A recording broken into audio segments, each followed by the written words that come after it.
Welcome, everyone. Today we're going to walk through a proven, professional framework for analyzing government solicitations. Most companies lose bids before they ever write a single word, not because their solution was bad, but because they misread the requirement or missed critical details. This presentation gives you a 24-step system to change that. Let's get started. The hard truth is this: most companies lose not in the proposal writing phase, they lose in the analysis phase. They chase wrong opportunities, misread what the government wants, and ignore risks until it's too late. A professional solicitation analysis is built around answering these 5 questions. Every step in our framework maps back to one or more of these questions. Before you read a single word of the solicitation, do 2 things. First, identify exactly what type of document you received. Because the rules of engagement are completely different for an IFB versus an RFP. Second, build a complete file map. Don't start analyzing until you know what's in the package.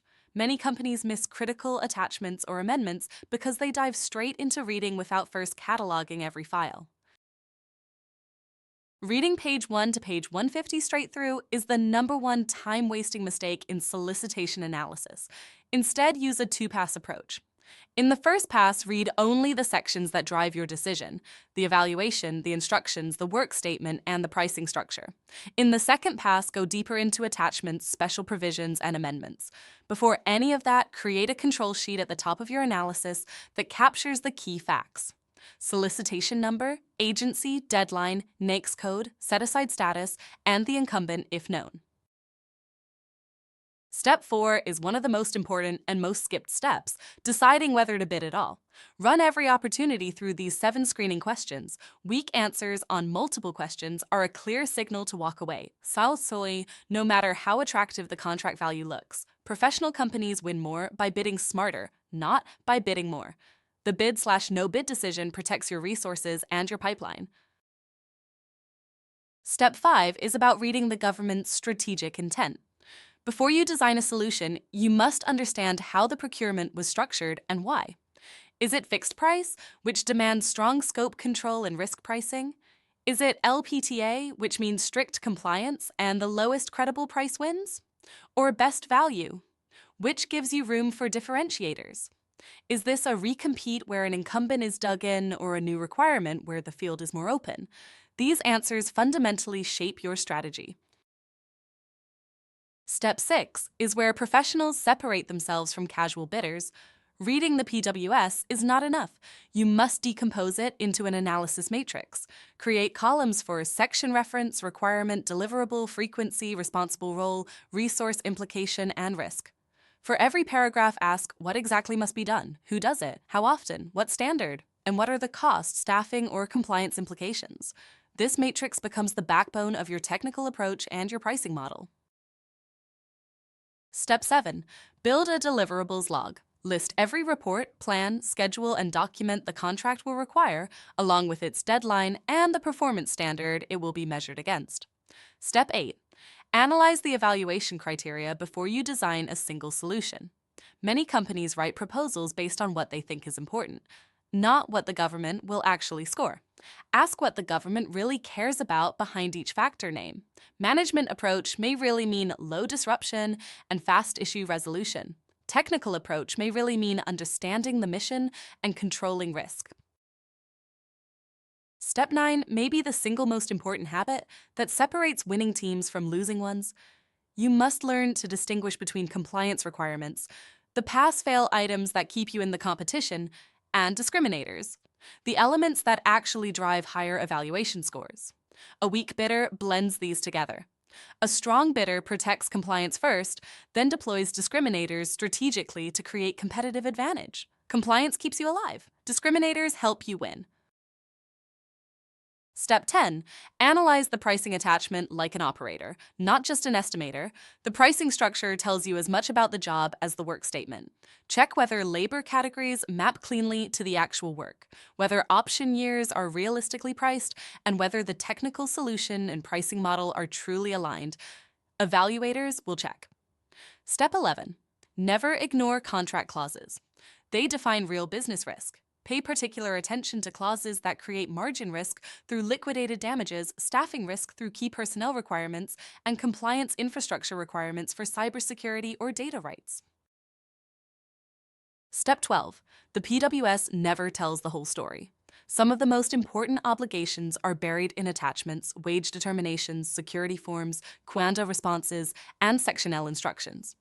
A professional treats every document in the package as potentially containing critical requirements. Step 13. Every solicitation exists in a market context. Assess the incumbent's strength, look for scope changes that weaken their position, identify likely competitors, and determine whether the procurement appears to have been written with a specific player in mind. If the incumbent appears strong, you need a sharper displacement strategy. Step 14. Run a gap analysis against your own company. Rate yourself green, yellow, or red on technical capability, key personnel, certifications, geographic presence, teaming needs, and pricing competitiveness. Every red is an action item that must be resolved before submission. Step 15. Build a compliance matrix. This is one of the most important proposal tools you can create. It maps every requirement from every document: instructions, evaluation criteria, work statement, attachments, and amendments to a proposal volume, section, page number, and owner. Without a compliance matrix, teams routinely miss requirements, skip attachments, or fail to answer sub-factors explicitly. Step 16. Actively build a question log. No solicitation is perfectly clear. Identify every ambiguity, assess its risk level, and decide whether to submit a question to the agency or resolve it internally. Strategic questions do two things. They expose ambiguity that affects the fairness of the competition, and they sometimes signal to the agency that you truly understand the work. Step 17.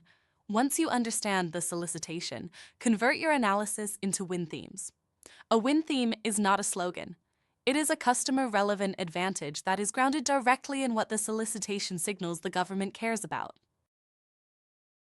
Steps 18 through 20 are about making sure your team builds on accurate, strategically selected foundations. For past performance, don't choose references by contract size. Choose by relevance. Map each reference to a specific evaluator concern. For staffing, assess realism early. Many bids fail because staffing is built too late, only from a price perspective. And for execution risk, don't wait for performance problems to appear after award. Identify them now, during analysis, and decide which mitigations belong in the proposal. Steps 21 through 23 bring the analysis to a decision point. Step 21, make the bid/no bid decision using evidence, not emotion. Score each factor and write a rationale. The point is disciplined judgment. Sometimes the most professional decision is not to bid. Step 22. Convert the analysis into an action plan with owners and deadlines. The solicitation is now an active pursuit, not a static document. Step 23. Brief decision makers with a one-page summary. Senior leaders should never have to read 200 pages to understand the business case for a bid. Step 24 is simple, but often the most costly to ignore. Always recheck every amendment and every Quanda before finalizing your analysis. An amendment can completely change the pursuit. Revised page limits, changed CLIN structures, new deadlines, even a scope reduction that eliminates your competitive advantage. And what separates expert analysts from average bidders comes down to a handful of consistent habits. They focus on evaluation over scope description. They convert narrative into matrices. They identify risk before designing a solution. And they treat the solicitation as the blueprint for winning. These 7 mistakes are responsible for the vast majority of preventable bid failures. Reading passively instead of analyzing actively. Skipping Section L and M, which are the most important documents in the package. Underestimating how badly a misaligned pricing model can sink an otherwise good proposal. Missing requirements buried in attachments, pursuing every opportunity instead of the right opportunities. Using generic past performance references, and moving too slowly on gap identification.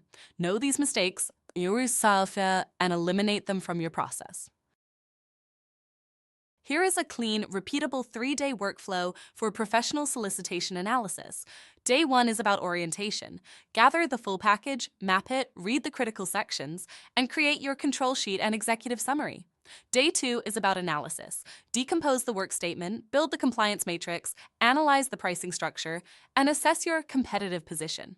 Day 3 is about deciding and planning. Run the structured bid/no bid review, assign action items, draft your questions to the agency, and align your proposal outline with the evaluation factors. After that, the work continues with daily amendment monitoring, staffing and pricing refinement, and tight compliance control. Let's bring it all together.